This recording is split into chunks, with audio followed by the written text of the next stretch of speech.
Welcome back to year number 12, week number 4, technically game number 2 for the Cascade Valley Coyotes, and we are having a rematch of the national championship. Now, if you have astute attention to detail here, you might be noticing that we're number 2 this week and we're number 1 last week, but we won in a close one against OK State. So someone hates us. And the voters have the audacity to put the team up north against us. They beat an FBS team, not even a good team, some bum team, and we beat a solid team.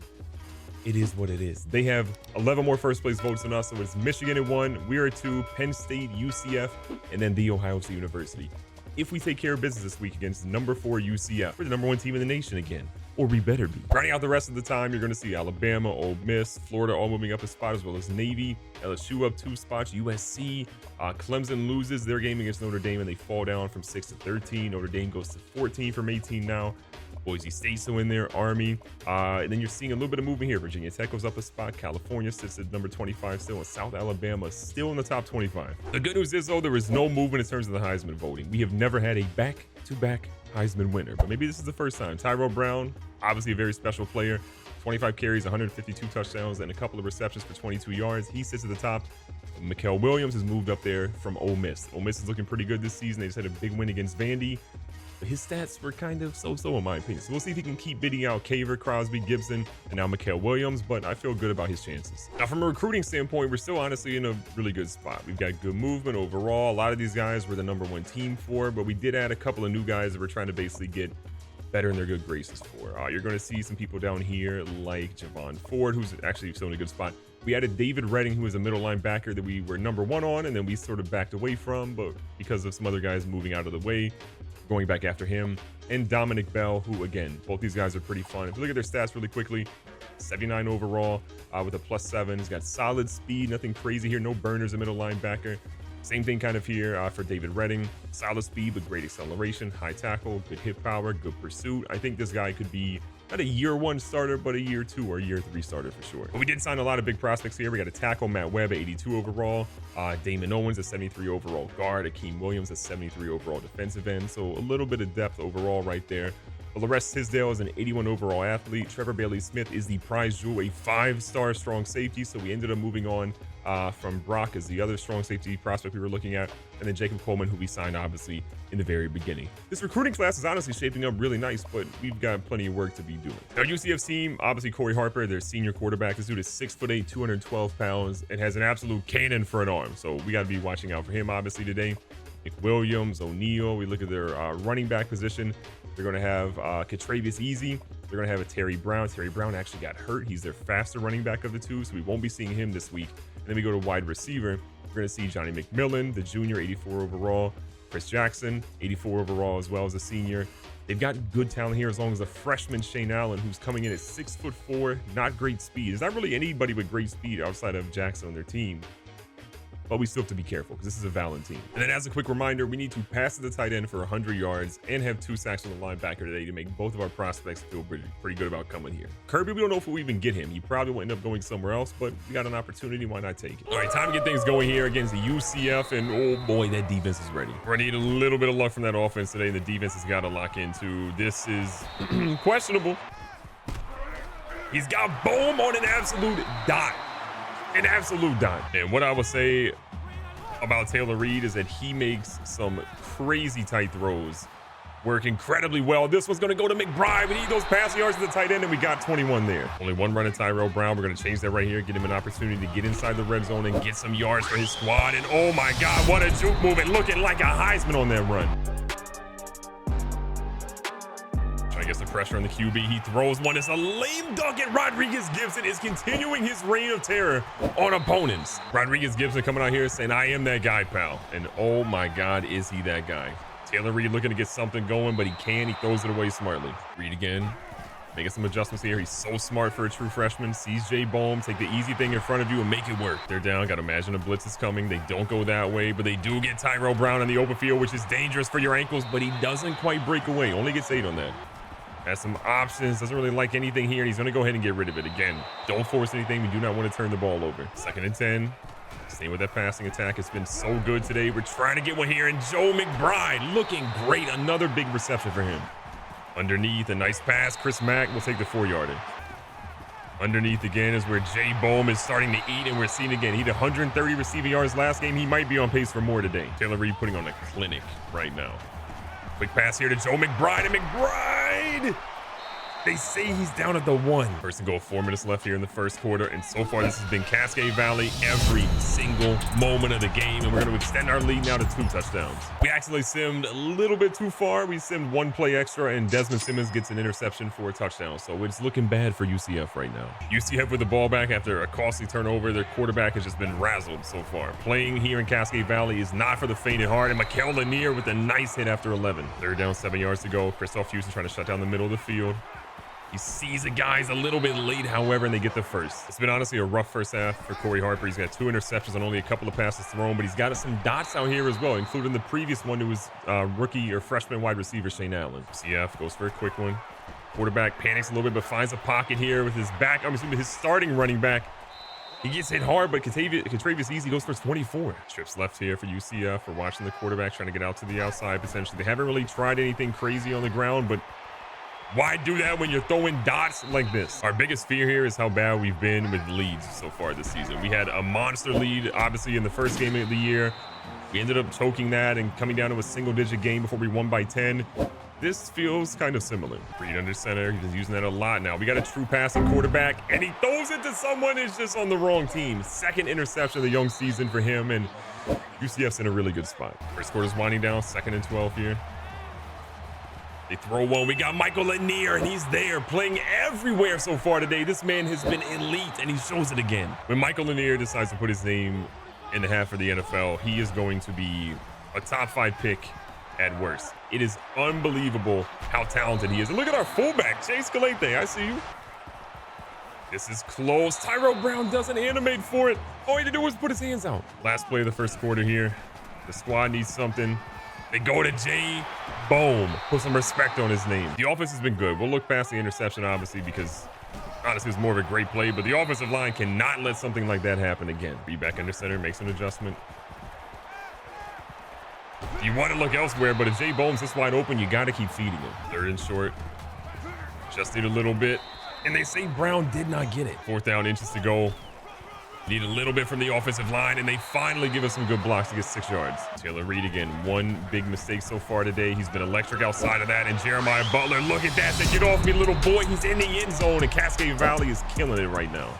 3rd down, they go for a run. Travion Wilson gets run over, but he holds on for dear life, forcing a 4th and 5. Jay Bohm trying to get the crowd pretty hyped right now. They're lining up for a field goal, so cut the lead to a paltry 18.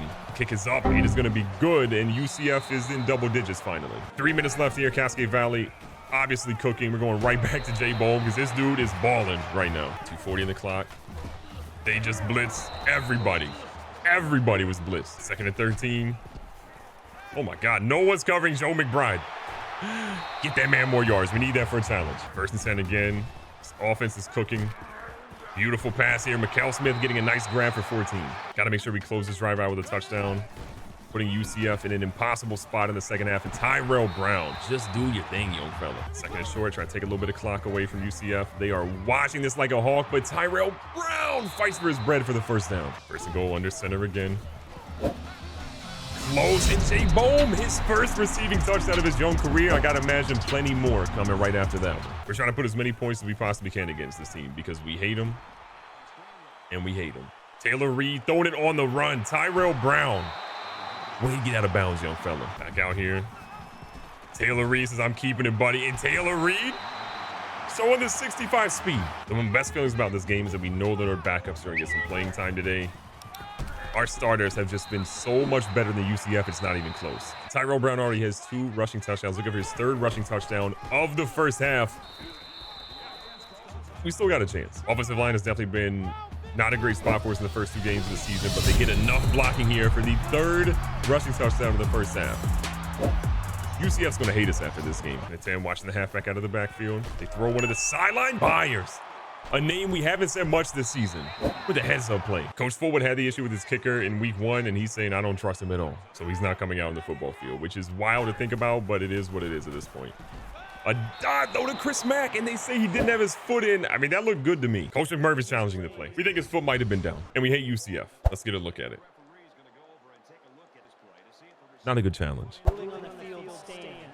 Hate to see it. UCF with the rock. We're trying our best to do what we can to get that quarterback sack. We need 2 sacks with linebackers right now, but we can't even stop him in the passing game. So I don't know how that's going to happen. They go with a screen, and he immediately recognizes it and gets rid of it. Bring in the blitz. They throw one, nearly intercepted by Simmons. He got one earlier in the game when he was simulated, and what a hit by Lanier again. Sending the blitz. We cannot get to the quarterback. I will give UCF props. Their pass blocking is something that we are envious of, but that's honestly about it. Squad is sending the heaviest blitzes we could possibly send, and UCF still don't care. Trying our best to get to the quarterback again. It doesn't matter, and Rodriguez Gibson gets burnt. We did a lot of press coverage. We had no safety help. It was a man-zero blitz, and we let them right back in the game. UCF does nothing with the ball. We get it right back, and we're trying to see if we can lay cook, as the French say.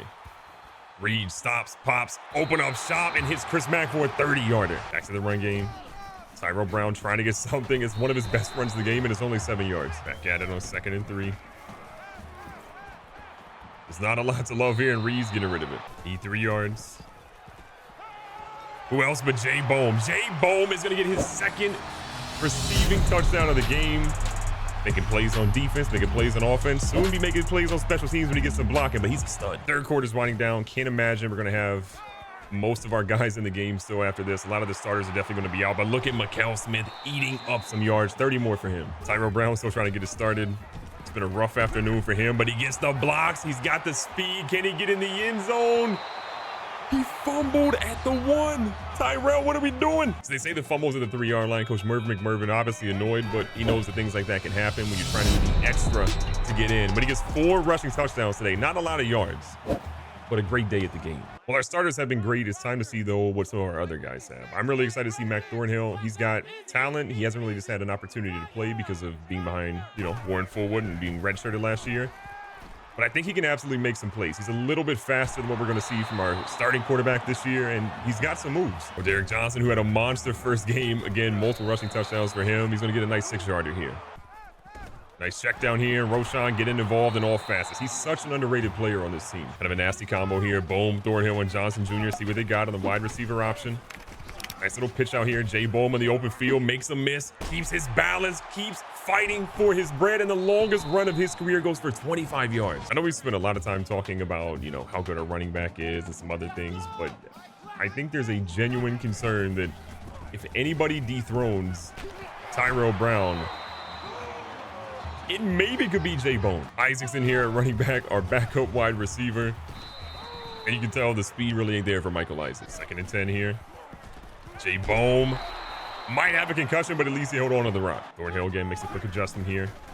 Dude that has started a lot of different programs. Throws a dot here, and he gets Carnell Killens, the true freshman, his first touchdown ever. With 4 minutes left in the game, we're getting the ball right back, and we're trying to put up even more points. Look, I am excited to see what this team has. I have seen so many big moments from so many of our young players. And the more I think about Jay Bohm, he's kind of what we thought Miller Moody was going to be, which is crazy. And Miller Moody on offense. I'm not even talking about defense yet. And to be fair, we haven't really seen much from Bohm on defense, but we do know that he's a dog. But on offense, he's been extremely good. And honestly, when was the last time you saw a CVU receiver with 10 receptions in a game?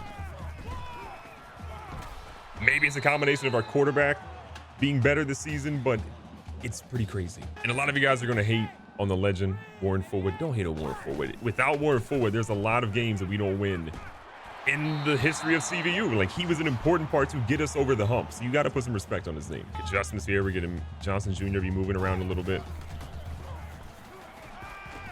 Thornhill throws one. Carnell Killens is that guy. We have so many freshmen, 34 freshmen in total on this actual roster, and you were seeing the talent on full display. I am floored with how good some of these players are. Carnell Killens is just a guy that we didn't think would be maybe contributing as much right now, but he's that guy. 3rd and inches, we obviously want to pass it here. We're going to find Mr. Jason Vaughns. A lot of people forgot about this dude, but he is one of the uber talented dudes we have on the roster. Our cup runneth over with wide receiver talent. Cascade Valley looked a little shook earlier in the game, but then they took over. And once they got that lead, we never gave it back. Brown goes for 86 yards on the ground, 4 rushing touchdowns, 53 receiving yards, and in my opinion, wasn't even the best player in the field today. 77 points on the board for Cascade Valley. Can't even remember if that was actually a school record or not, but it's pretty close. Maybe we hit the 80s before. Thornhill, 11 for 14, 125, 3 touchdowns. Taylor Reed, 24 for 36, 3 touchdowns, 1 interception. Nobody was blocking for that man, but he was still making plays. On the ground, Brown, not a great game for him, but 86 yards and 4 touchdowns, something you can't really ever be mad about. Outside of him, nobody else was really crazy, but Jay Bohm did get a couple, and so did Thornhill. On the receiving side, come on now. Bohm had 12 for 186 and 2 receiving touchdowns. The starting corner was balling. Did have one drop, but we'll forgive him for that. McBride had 114. Everybody else was getting involved. Can we talk about Carnell Killins? 3 grabs, 2 touchdowns for him. Vaughn's got involved, got a touchdown. So did Butler. These dudes were out here today. And then defensively, Michael Lanier, what are you expecting? This dude is the guy. 7 solo tackles for him. Had an interception as well. From a sack perspective, we had 1 by Pollard, 1 by Gale. Then we needed 2 by linebackers, only got 1. The interceptions, we had a party today. Lanier, Gibson, Byers, and Simmons all got involved. This defense played much more like I thought they were going to play in week 1. We played our former coach in week 1. He kind of had an idea since he was a coordinator for us, how to actually scheme against us, and it hurt us. But in week 2, UCF, they ain't watching enough tape. Be safe, be smart, tell somebody you love them. Catch you guys on the next one.